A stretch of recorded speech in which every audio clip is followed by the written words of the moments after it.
Black Myth Wukong is just around the corner. It's a game that I've been eagerly anticipating, and as we get closer to the release date, there's still many combat mechanics and gameplay details that are shrouded in mystery and are not talked about by many people. That being said, I'm someone that has been keeping a close eye on it. Since the game was first announced, I was keeping up with developer interviews and watching out for every bit of gameplay that we could see. So in today's video, I'm going to be doing a big overview for Black Myth Wukong, talking about each of the different combat mechanics, exactly what you can expect to see from this game when it releases, why it might just be one of the best action games of this year, but also why it's a lot different compared to what people are expecting from this game. And with that, hello everyone, my name is Dark Hero and let's get started. For starters, let's address the core gameplay of Black Myth Wukong. A lot of people have been comparing it to games like the Souls series, saying that this is going to be a Souls-like, but that is not going to be the case. The game does feature a few key systems that are commonly seen in From Software's titles, but as you can see from the gameplay in the background, Black Myth Wukong is much more featured around having a fast-paced combat, with a much more bigger emphasis on dodges and using these powerful and unique skills. So on the opposite end of the spectrum, people have also been comparing it to games like Devil May Cry and Bayonetta. Though me personally, I would say that a much closer comparison would be Nioh, especially given that much like in Nioh, in Black Myth Wukong you will have access to different stances that you can adopt in combat, although in the case of this game they will only slightly modify the way that you play.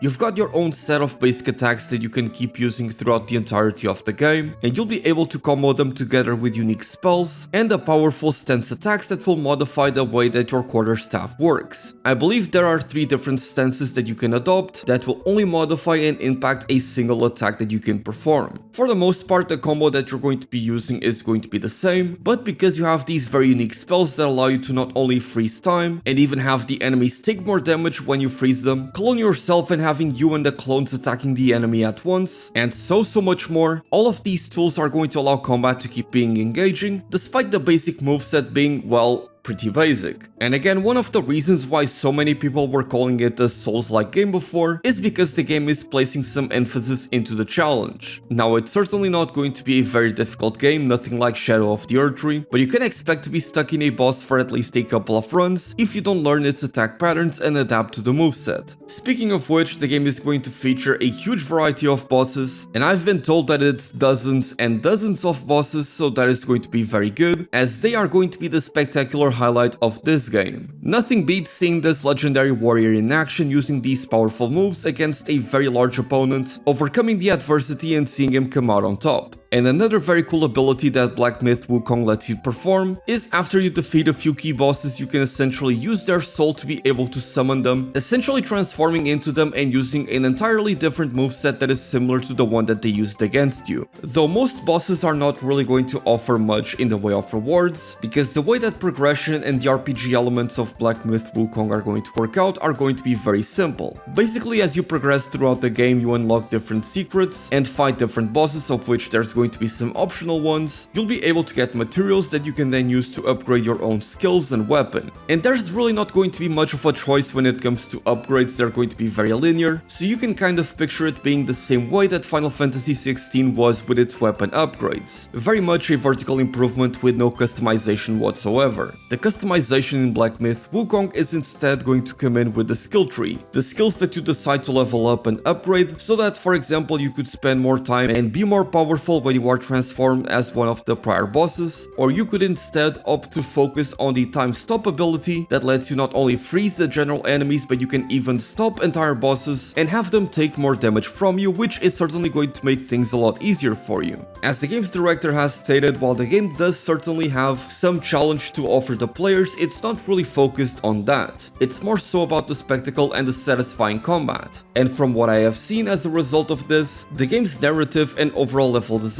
end up falling a little bit as a result of this approach. As you play throughout this 20 to 40 hour journey, you will be playing as the Chosen One, taking clear inspiration from the tales of Journey to the West. Now, apparently the game is not really going to do a great job of explaining to you a lot of the mythos behind the tales that inspires this game, so if you are not familiar with it, you may need to find some external resources to be able to understand the story of the game. Now, me personally, you guys know me that I am not much of a narrative player. I very much focus on the gameplay, so that is totally fine for me, as it would not detract from my overall experience. As far as level design is concerned, Black Myth Wukong is going to be very much a linear game. There's going to be some side paths and optional bosses and little hidden areas that you can find, and there's even a section in the game where it's going to be a little bit more of an open area. But for the most part, it will be 1 or 2 different roads that you can explore and not much beyond that. So in a way, the linear progression is going to be much more of a pathway from one boss to the next. And from what I have heard, this game is going to feel much more like a boss rush than anything else. So you are not really going to have these very satisfying and jaw-dropping moments like you have in games like Elden Ring, for example, where you find this beautiful sight and you just sit there for a minute and appreciate the view. But it all goes back to the same core principle of this game. A very fast-paced adventure that is focused on all-out action, stylish combat with a heavy emphasis on flurry rush of attacks, unique and fantastic spells, while fighting against a variety of unique and bizarre enemies. Also, do not worry, I know that this is a concern for many players, but the game is going to feature both a Chinese dub and an English dub. Though naturally, if you want to have a more authentic experience, I do believe that going with the Chinese dub is going to be the one that offers you the best one. I know that is the one that I'm going to be picking, and it's going to make me feel a lot more immersed. Overall, Black Myth Wukong is looking to be a very satisfying action game, with the only real Souls-like elements being the challenge that comes from the gameplay, with you having to dodge incoming attacks, learning the enemy's movesets, and adapt to their attack patterns. There's not even going to be a block or a parry, and you don't lose anything whenever you die, and again, it has very light RPG elements. This may come as a disappointment to some Souls players because they were expecting this game to be some sort of Souls-like, as it was being advertised by a lot of people in that way. But me personally, I much prefer the game being this way because it helps establish the game's own personality and makes it stand out so much more rather than being in the generic pool of Souls-like games, of which there are only a few very good ones.